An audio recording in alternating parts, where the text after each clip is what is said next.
Bonjour, bienvenue sur ma chaîne YouTube. C'est vraiment ici que je partage mon expertise dans l'utilisation du logiciel AutoCAD. Sans plus tarder, je t'invite à aller visiter ma page web au stéphanie-cadessar.com. Vraiment, tu vas y trouver toutes sortes de choses, dont une chose que je vais te parler, mais seulement à la fin de la capsule, que je vais t'inviter à aller voir, puis je vais mettre des petits liens là, juste ici en bas. Et je te suggère fortement d'aller voir les liens et de regarder ça, mais je t'en reparle à la fin. Ce dont on va parler aujourd'hui, c'est vraiment très simple. On va parler des nouveautés du Hatch sur la version 2025. Moi, je suis rendue avec 2026 parce que Windows a fait des mises à jour. Et là, ça se peut que ça vous arrive aussi. Si jamais ça vous arrive, écrivez-moi, là, je vous guiderai un petit peu. Mais Windows a fait des mises à jour. Et là, je suis rendue avec 2026. Mais sachez que c'est à partir de 2025 que ces petites nouveautés-là. Donc, si vous êtes encore dessus, vous allez avoir accès à ces nouveautés-là. Fait que sans plus tarder, je partage mon écran tout de suite.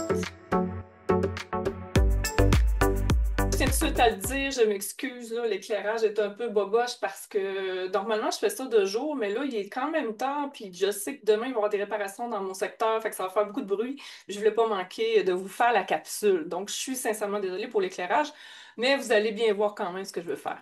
Alors on se retrouve sur mon AutoCAD, je vais juste ouvrir directement mon template juste ici. Puis là, c'est bien simple. Il n'y a pas de pratique à faire quelconque. Là, je vais me zoomer un peu, je ne veux pas qu'on soit à l'autre bout du monde et qu'on ait des H à n'en plus finir. Là. Fait qu'on fait H au clavier, Enter. Et là, on rouvre sur le barre d'outils qui se met en branle pour activer les différentes options du Hatch, l'association, tout ça. Mais moi, je vais vous diriger vers la barre des commandes. Là, tu vas le voir ici. Des fois, il va y avoir une question ici où tu n'auras pas accès nécessairement au mot mode. Moi, c'est ça que je veux attirer comme attention euh, pour cette capsule-ci. Mais si jamais vous n'avez pas accès au mode, allez chercher l'option Draw, donc dessin. Puis, c'est à partir de là que vous allez avoir accès au mode.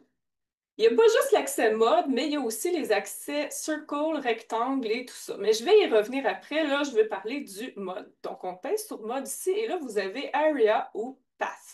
Donc, quand on sélectionne Area, en fait, ce que ça fait, c'est que vous créez simplement une aire de... Puis là, vous voyez, là, le hatch est en train de se faire un coup. Vous avez fini de faire votre hatch, vous faites Enter. Et là, vous voyez que le hatch est déjà créé. Vous pouvez refaire Enter, ça ferme la commande. Ça fonctionne comme un hatch normal, c'est vraiment pas un problème. Vous pouvez encore une fois l'ajuster. Par contre, quand on le sélectionne, vous voyez que l'association n'est pas générée. Mais comme c'est une aire, tout ce que vous allez bouger comme point, le hatch va suivre. Donc, tu sais, quand on a des bugs, des fois dans les élévations, où est-ce que le hatch vire fou, ben ça peut facilement nous aider.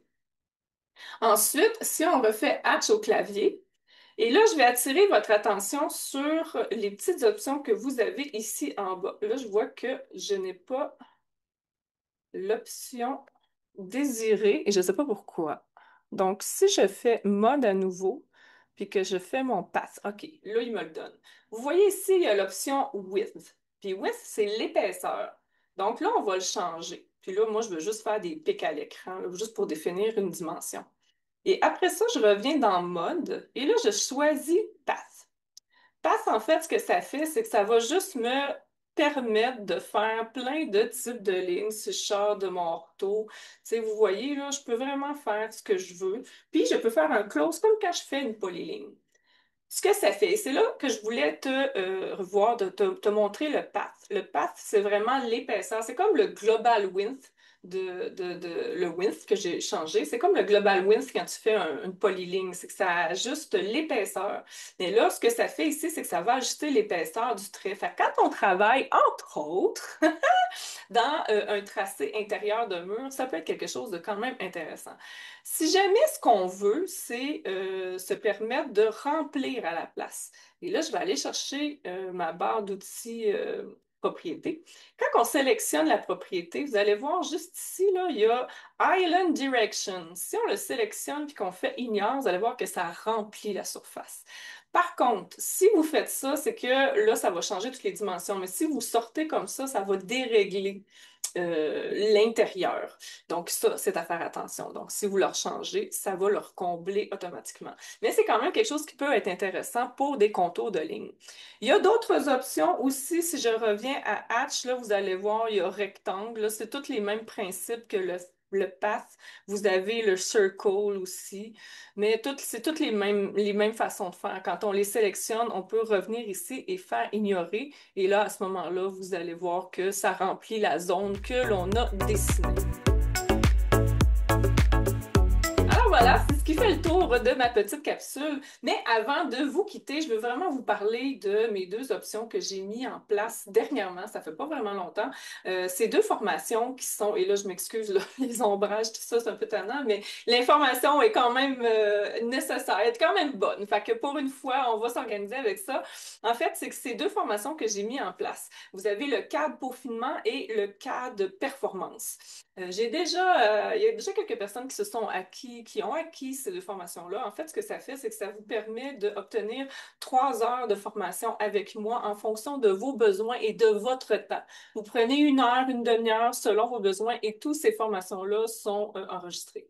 La différence entre le peaufinement et le performance, c'est que le performance, ça veut juste 3 heures. C'est vraiment pour les gens qui sont plus avancés au niveau de leurs produits, de leur façon de travailler. C'est plus pour les avancés experts, mettons, là, tu sais, qui veulent peaufiner certaines choses qui sont en place. Ensuite, vous avez le cadre performance, peaufinement, pardon. Et le cadre peaufinement, lui, c'est que vous avez une heure